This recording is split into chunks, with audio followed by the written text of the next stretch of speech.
a falta de chuva tem sido um problema nos últimos meses. Vamos acompanhar aqui no telão, te convido a olhar aqui comigo este mapa, que é um panorama da estiagem no país. Nessa tela aqui, a condição de seca, ela se intensificou em 19 estados de outubro a novembro.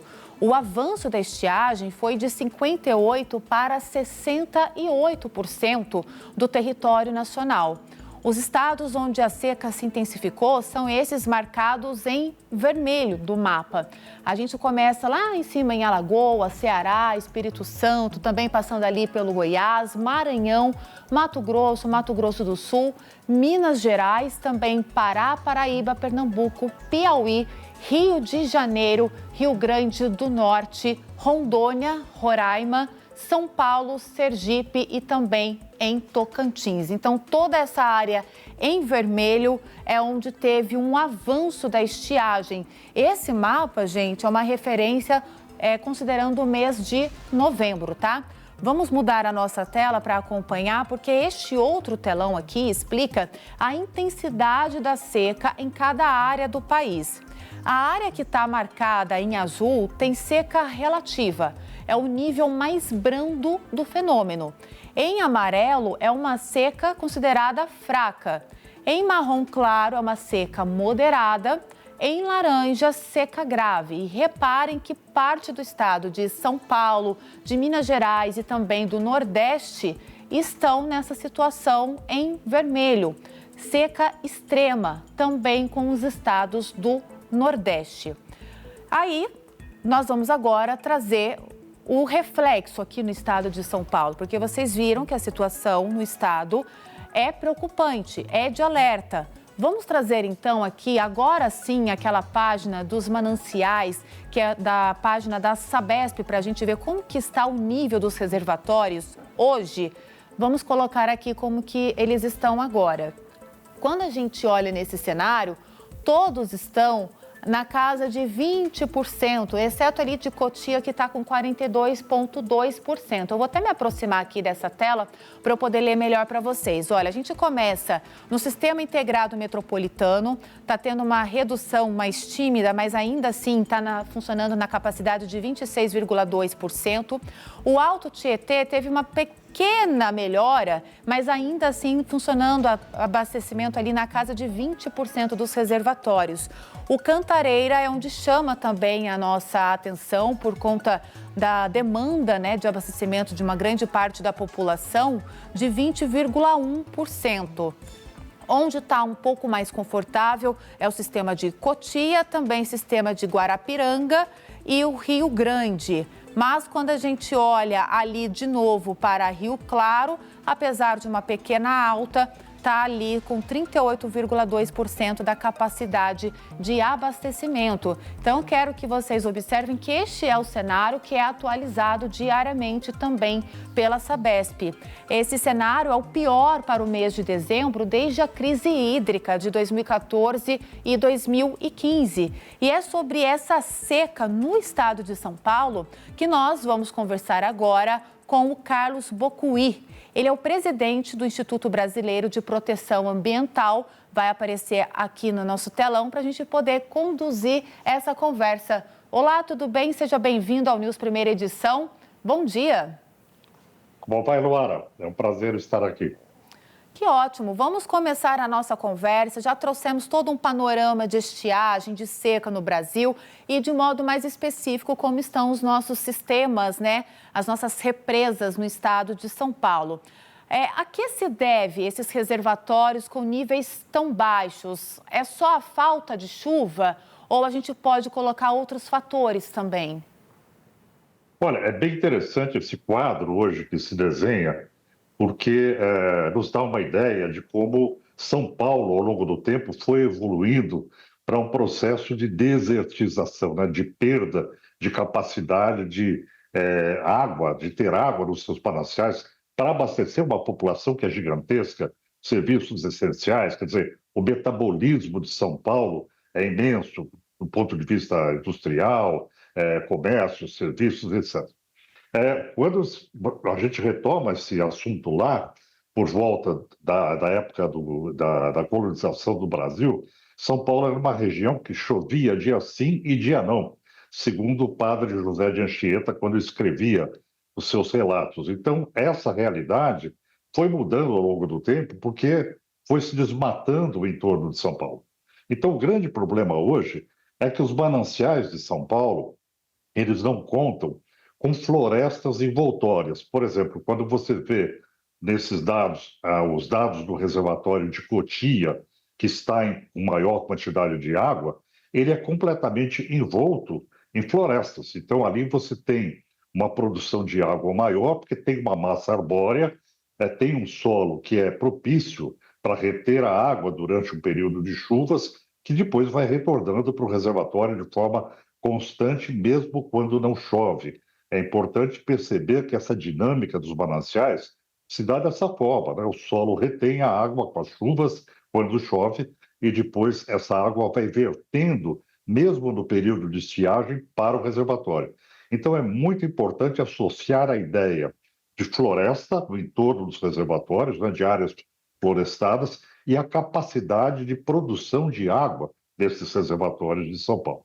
E aí é interessante notar que o sistema Cantareira, que é o principal sistema que importa a água da bacia do Piracicaba para São Paulo, esse é um dado importante também, São Paulo traz muita água de outras regiões, ele, ano após ano, apresenta menor capacidade de produção, porque ele está sendo desmatado no seu entorno.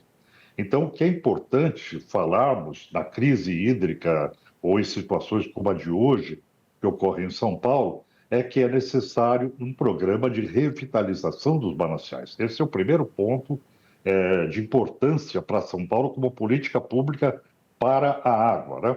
O segundo ponto é manter os reservatórios desassoreados, sem que vá terra para o fundo do reservatório, né? Com ocupação ilegal no seu entorno. Isso acaba como que diminuindo a capacidade de água desses reservatórios, como se fosse uma caixa d'água suja, né? Então, esses são os elementos que são principais hoje para você fazer uma política de abastecimento, além de compreendermos claramente que as mudanças climáticas vão acirrar o quadro de intempestividade, né? Chuvas mais fortes, concentradas, mais grandes períodos de veranico, períodos em que não chove. São Paulo tem que se preparar no seu processo de infraestrutura, seja de fiação elétrica, seja de abastecimento, para enfrentar essa nova realidade das mudanças climáticas que estão gradualmente se intensificando. Carlos, não tem como a gente negar que existe todo o impacto da mudança climática. Tudo que a gente está observando de chuvas intensas em locais errados, de falta de dificuldade para abastecimento de água, de seca extrema num lugar, muita chuva no outro, são desequilíbrios, né, que o próprio meio ambiente ele vai nos dando de resposta. E a natureza ela é muito sábia, né? Como que pode a gente ter esse curso natural da água quando a gente tem a manutenção de matas ciliares, de plantações adequadas, de preservação ambiental. Isso me faz resgatar na memória a divulgação há alguns anos daquele programa Produtor de Água. O que falta para que nós tenhamos, então, produtores de água? Incentivo, reconhecimento, valorização de iniciativas, porque eu nunca, depois desse lançamento do programa, ele caiu no esquecimento. Nunca mais a gente ouviu falar sobre incentivos para essas determinadas regiões. Como que seria uma política pública voltada para isso? Eu só estou usando como exemplo o produtor de água. Olha, essa iniciativa é muito interessante, porque se trata de uma iniciativa econômica onde você bonifica, você paga pelos serviços de produção de água, quer dizer, paga por água, áreas naturais que atendem a esse objetivo de produzir água. Uma cidade, por exemplo, que é exemplo disso é Munique, né?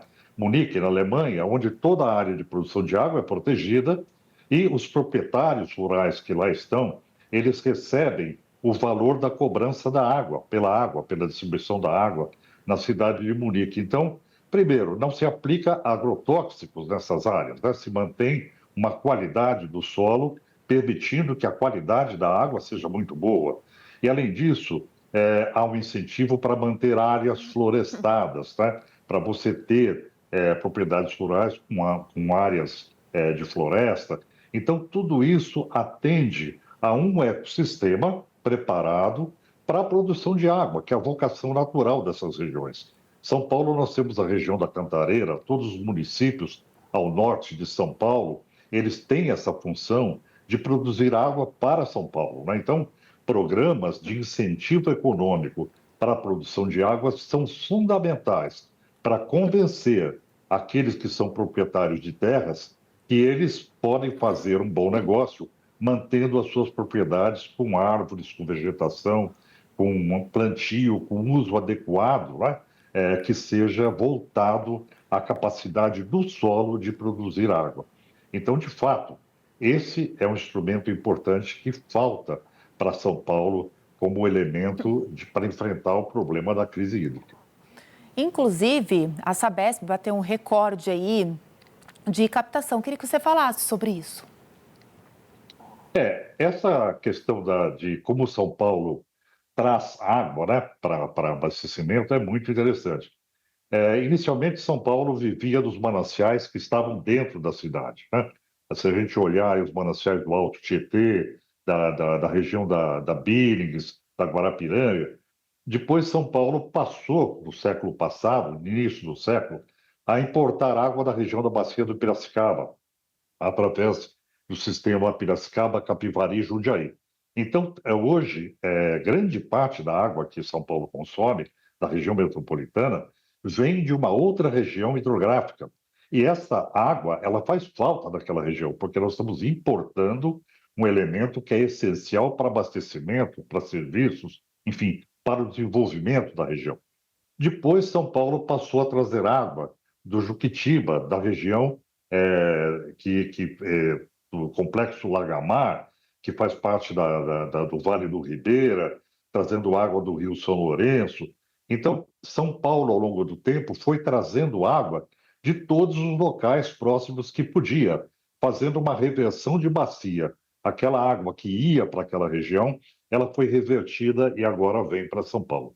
Isso se esgotou, quer dizer, a capacidade de São Paulo de trazer água de outras regiões praticamente está esgotada. Hoje, a possibilidade de importar água está muito distante, como, por exemplo, do Paranapanema, que fica a uma centena de quilômetros de São Paulo.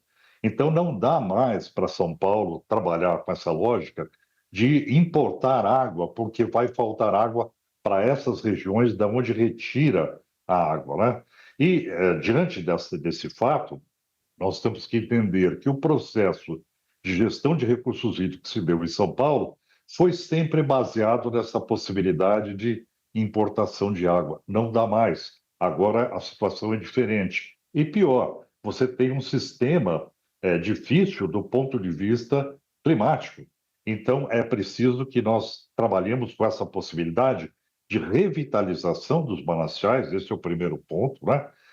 Também de comportamento da sociedade, de uso racional da água pela população, ou seja, aqueles elementos estruturais e não estruturais que são possíveis de se adotar para que a gente tenha uma salvaguarda para os recursos hídricos em São Paulo. Lembrando que a quantidade de água que São Paulo dispõe para abastecimento, ela é muito próxima sempre do que São Paulo gasta. Então, São Paulo não tem reserva, essa conta é muito fechada entre o que entra e o que sai de água para abastecimento. E nessa situação de dificuldade, né, qualquer período de estiagem desequilibra. Tá? Então, São Paulo tem que realmente ter uma política de proteção dos mananciais bastante avançada, como outros locais do mundo já fazem. É como se a gente fizesse um paralelo com questões financeiras, é como se aquela família não tivesse uma reserva e naquele mês não pode comprar sequer um remédio. Carlos, eu queria que você trouxesse para a gente, porque essa recuperação de mata para produzir água é algo que não acontece de uma hora para outra, né? O estrago ambiental ele é muito rápido, mas a recuperação leva tempo. Quais medidas podem ser eficazes nesse restante desse período de chuva que está tão instável, mas tão incerto também, considerando que nós já estamos, o verão já começou, vai até final de março, mais ou menos esse período de chuvas mais significativas que poderiam fazer a diferença para esses reservatórios que nós acabamos de acompanhar para ter uma segurança hídrica no próximo período de estiagem.